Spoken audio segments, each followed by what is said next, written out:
बिहार की राजनीति के चर्चित चेहरे और आरजेडी सुप्रीमो लालू प्रसाद यादव के बड़े बेटे तेजप्रताप यादव एक बार फिर सुर्खियों में हैं। आरजेडी से निष्कासन के बाद उन्होंने अपनी नई राजनीतिक पार्टी जनशक्ति जनता दल के बैनर तले महुआ विधानसभा सीट से नामांकन दाखिल किया है। नामांकन के दौरान उन्होंने एक भावनात्मक संदेश भी दिया जब वे अपनी दिवंगत दादी की तस्वीर लेकर पहुंचे। ये कदम उनकी राजनीतिक संदेश का हिस्सा माना जा रहा है, जिसमें वे खुद को जन भावनाओं के साथ जुड़ा नेता साबित करना चाहते हैं। नामांकन के साथ दाखिल हलफनामे में तेजप्रताप ने अपनी संपत्ति और आपराधिक मामलों की जानकारी दी है। उनके मुताबिक उनके पास कुल 2.88 करोड़ रुपए की संपत्ति है। इसमें 91.65 लाख रुपए की चल संपत्ति और 1.96 करोड़ रुपए की अचल संपत्ति शामिल है। दिलचस्प बात यह है कि 2020 में उन्होंने 1.22 करोड़ रुपए की चल और 1.6 करोड़ रुपए की अचल संपत्ति घोषित की थी। इससे साफ होता है कि पिछले 5 सालों में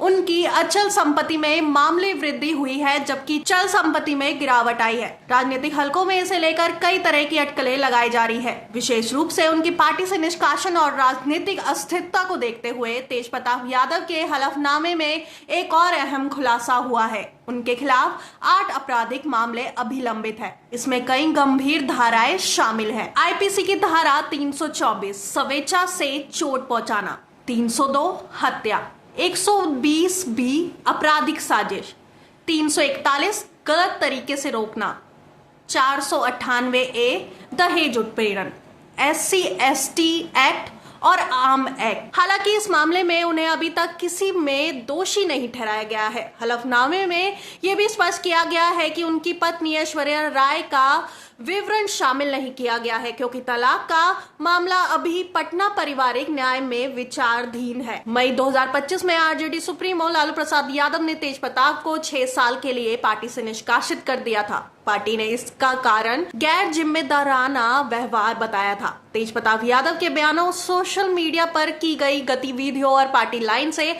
अलग रुख अपनाने के कारण उन्हें बाहर का रास्ता दिखा दिया गया।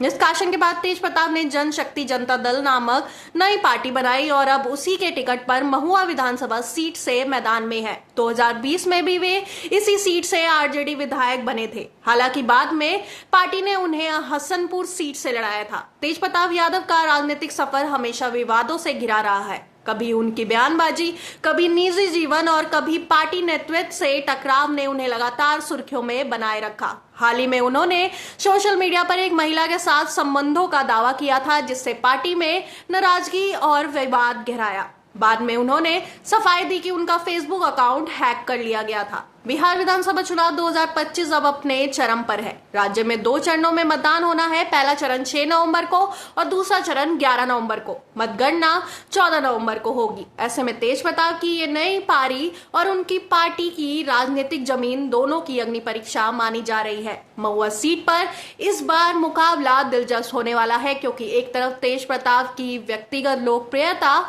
और भावनात्मक अपील है, तो दूसरी तरफ उनके पुराने विरोधी और मुख्यधारा दलों की चुनौती। राजनीतिक विशेषज्ञों का मानना है कि तेजप्रताप अगर ये सीट जीतते हैं तो ये उनकी नई पार्टी को बड़ा नैतिक बल देगा और राज्य में एक तीसरे विकल्प की भूमिका में उभरने की संभावना बनेगी। राजनीति और विवादों के बीच चलते तेजप्रताप यादव अब एक नए राजनीतिक अध्याय की शुरुआत कर चुके हैं। महुआ सीट से चुनाव लड़ना उनके लिए सिर्फ एक चुनाव नहीं, बल्कि उनकी पहचान और राजनीतिक अस्तित्व की लड़ाई बन गया है। आने वाले हफ्तों में यह देखना दिलचस्प होगा कि जनता तेजप्रताप की नई भूमिका को स्वीकार करती है या नहीं।